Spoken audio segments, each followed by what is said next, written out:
ईषत्सु पापजात जात तारि वारि संयुतं कृतान्त दूत काल भूत भीतिहारि वर्मदे त्वदीयपाद पंकजं नमामि देवि नर्मदे त्वदीयपाद पंकजं नमामि देवि नर्मदे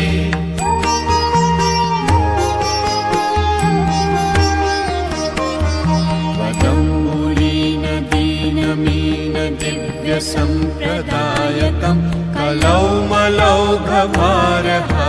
सर्वतीर्थनायकं सुमच्छ कच्छ नक्र चक्रवाक चक्र शर्मदे